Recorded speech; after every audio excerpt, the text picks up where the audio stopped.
Last class ಅಲ್ಲಿ ನಾವು ವರ್ಣಮಾಲೆ ಬಗ್ಗೆ ತಿಳ್ಕೊಂಡಿದ್ವಿ, ಹೌದಲ್ವಾ? ವರ್ಣಮಾಲೆ ಒಟ್ಟು ಎಷ್ಟು ಅಕ್ಷರಗಳಿದಾವೆ? 49 ಅಕ್ಷರಗಳಿವೆ.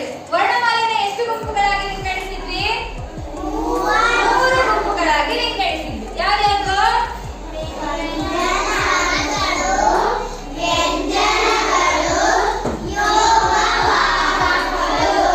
ಇಷ್ಟು ಗೊತ್ತಿದೆಯಲ್ಲ. ಇವತ್ತಿನ ಕ್ಲಾಸ್ ಅಲ್ಲಿ ನಾವು ಒತ್ತಕ್ಷರಗಳು, ಒತ್ತಕ್ಷರ ಅಂದ್ರೆ ಏನು, ಅದ್ರಲ್ಲಿ ಎಷ್ಟು ವಿಧ ಇದೆ ಅನ್ನೋದನ್ನ ಇವತ್ತಿನ ತರಗತಿಯಲ್ಲಿ ತಿಳ್ಕೊಳ್ಳೋಣ. ಕಾಯಿತಳ ಇದು ಯಾವ ಗುಂಪಲ್ಲಿ ಬರುತ್ತೆ?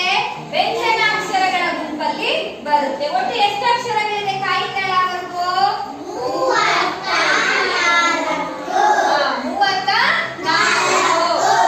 34 ಅಕ್ಷರಗಳು ಬರುತ್ತೆ. ಹಾಗಾದ್ರೆ ಒತ್ತಕ್ಷರ ಅಂದ್ರೆ ಇದು ವ್ಯಂಜನಾಕ್ಷರಗಳಲ್ವಾ?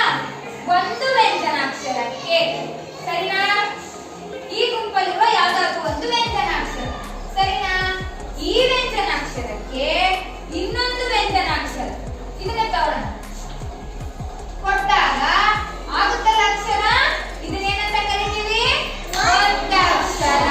ನೋಡಿ, ಒಂದು ವ್ಯಂಜನಾಕ್ಷರಕ್ಕೆ ಇನ್ನೊಂದು ವ್ಯಂಜನಾಕ್ಷರ ಸೇರಿದಾಗ ಆಗುವ ಅಕ್ಷರಗಳೇ ಒತ್ತಕ್ಷರ. ಇನ್ನೊಂದ್ಸಲ ಹೇಳ್ಕೊಡ್ತೀನಿ, ನೋಡ್ಕೊಳ್ಳಿ ಸರಿಯಾಗಿ. ಒಂದು ವ್ಯಂಜನಾಕ್ಷರಕ್ಕೆ ಇನ್ನೊಂದು ವ್ಯಂಜನಾಕ್ಷರ ಸೇರಿದಾಗ ಆಗುವ ಅಕ್ಷರಕ್ಕೆ ಒತ್ತಕ್ಷರ ಅಂತೇಳಿ ಕರೀತಾರೆ. ಇದಕ್ಕೆ ಇನ್ನೊಂದು ವ್ಯಂಜನಾಕ್ಷರ ಸೇರಿದಾಗ ಆಗುವ ಅಕ್ಷರಗಳೇ ಒತ್ತಕ್ಷರ. ಹೇಳೋಣ ಈಗ. ಒಂದು ವ್ಯಂಜನಾಕ್ಷರಕ್ಕೆ ಇನ್ನೊಂದು ವ್ಯಂಜನಾಕ್ಷರ ಸೇರಿದಾಗ ಆಗುವ ಅಕ್ಷರಗಳೇ ಒತ್ತಕ್ಷರ. ಅರ್ಥ ಆಗಿದೆಯಲ್ಲ? ಈ ಒತ್ತಕ್ಷರದಲ್ಲಿ ನಾವು 2 ವಿಧಗಳನ್ನ ನೋಡ್ತೀವಿ. ಒಂದು ಸಜಾತಿ ಒತ್ತಕ್ಷರ, ಇನ್ನೊಂದು ವಿಜಾತಿ ಒತ್ತಕ್ಷರ. ಒಂದು ಸಜಾತಿ ಒತ್ತಕ್ಷರ, ಇನ್ನೊಂದು ವಿಜಾತಿ ಒತ್ತಕ್ಷರ. ಹಂಗಂದ್ರೆ ಏನಪ್ಪ? ಸಜಾತಿ ಒತ್ತಕ್ಷರ ಅಂದ್ರೆ ಈಗ ನೋಡಿ, ಈ ಅಕ್ಷರ ಇದೆಯಲ್ಲ, ಈ ಅಕ್ಷರಕ್ಕೆ ನಾವು ಒತ್ತಕ್ಷರ ಕೊಟ್ಟಿದ್ದೀವಿ. ಈಗ ಒತ್ತಕ್ಷರ ಕೊಡ್ಬೇಕು ಅಂತ ಲಾಸ್ಟ್ ಕ್ಲಾಸಲ್ಲಿ ಹೇಳ್ಕೊಟ್ಟಿದ್ದೆ ಅಲ್ವಾ? ಈ ಒತ್ತಕ್ಷರಕ್ಕೆ ಒಂದು ಅಕ್ಷರ ಕೊಟ್ಟಿದೀವಲ್ಲ, ಈ ಅಕ್ಷರಕ್ಕೆ ಇದೇ ಅಕ್ಷರದ ಒತ್ತಕ್ಷರ ಬಂದ್ರೆ ಅದು ಏನು? ಸಜಾತಿ. ಇದು ಅದೇ ಜಾತಿದು, ಇದು ಅದೇ ಜಾತಿದು. ನೋಡಿ, ಪೋಗೆ ಪೋ, ಎರಡು ಒಂದೇನಾ? ಇದು ಏನು? ಸಜಾತಿ. ವಿಜಾತಿ ಅಂದ್ರೆ ಒಂದು ಅಕ್ಷರಕ್ಕೆ ಇನ್ಯಾವುದೋ ಅಕ್ಷರದ ಒತ್ತಕ್ಷರವನ್ನ ಕೊಟ್ರೆ ಅದು ಏನು? ವಿಜಾತಿ. ನೋಡಿ, ಸಾ ಮತ್ತೆ ತ, ಈಗೇನು?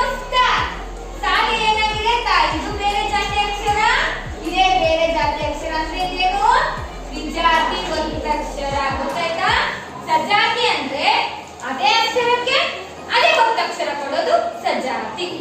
ವಿಜಾತಿ ಅಂದ್ರೆ ಒಂದು ಅಕ್ಷರಕ್ಕೆ ಇನ್ಯಾವುದೋ ಅಕ್ಷರದ ಒತ್ತಕ್ಷರ ಕೊಡೋದು ವಿಜಾತಿ.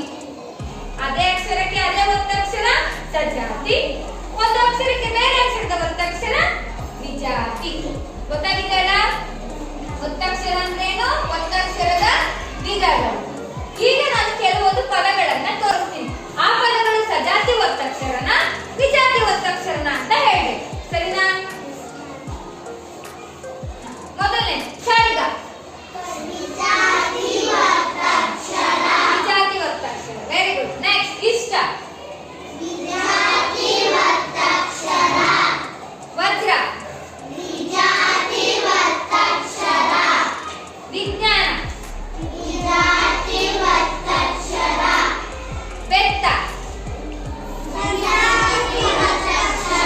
ಸಜಾತಿ.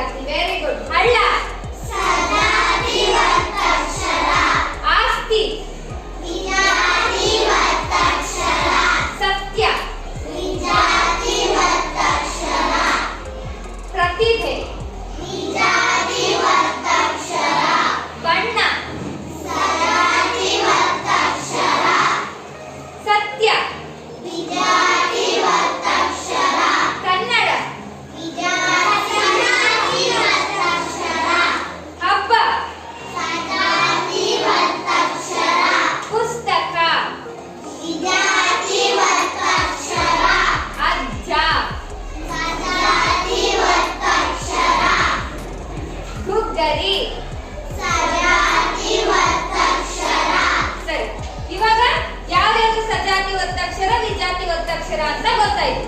ನಿಮಗಿದು ಒತ್ತಕ್ಷರದ್ದು ಇದರಲ್ಲಿ ಇದ್ರ ಒಳಗಡೆ ಕೆಲವೊಂದು ಅಕ್ಷರಗಳಿದಾವೆ, ಕಾಣಿಸ್ತಿದ್ಯಾ? ಮೇಲ್ಗಡೆ ಏನಿದೆ ಒತ್ತಕ್ಷರಗಳು ಇದಾವೆ. ನೀವೇನ್ ಮಾಡ್ಬೇಕು, ಒಂದು ಅಕ್ಷರಕ್ಕೆ ಅದ್ರದ್ದೇ ಆದಂತಹ ಒತ್ತಕ್ಷರವನ್ನ ಜೋಡಿಸ್ಬೇಕು. ನಾನು ಯಾವ ಅಕ್ಷರ ಇದೆ ಹೇಳ್ತೀನಿ, ಆ ಅಕ್ಷರದ ಒತ್ತಕ್ಷರವನ್ನ ಜೋಡಿಸ್ಬೇಕು, ಸರಿನಾ? ಈಗ ನಾನು ಒಬ್ಬೊಬ್ಬರನ್ನೇ ಕರಿತೀನಿ, ಬಂದ್ಬಿಟ್ಟು ನಾನು ಹೇಳಿದ ಅಕ್ಷರಕ್ಕೆ ಒತ್ತಕ್ಷರವನ್ನ ಜೋಡಿಸ್ಬಿಟ್ಟು ಹೋಗ್ಬೇಕು. ಆಯಿಷಿ ಬನ್ನಿ.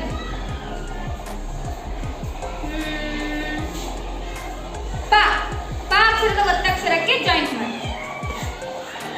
ಪ ಅಕ್ಷರ ಎಲ್ಲಿದೆ? ಪ ಅಕ್ಷರ ಎಲ್ಲಿದೆ ಫಸ್ಟ್? ಅದ್ರ ಒತ್ತಕ್ಷರ ಎಲ್ಲಿದೆ? ಇಲ್ಲಿಗೆ ಇಡಬೇಕು, ಹೌದಾ? ಇದು ಪಾದ ಒತ್ತಕ್ಷರ. Okay, very good.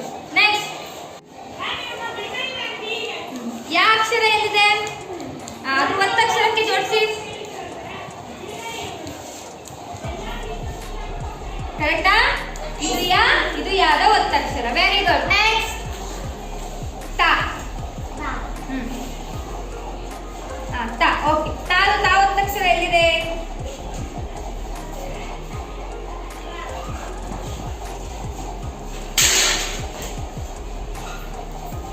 ಬೇಗ ಜೋಡಿಸ್ಬೇಕು.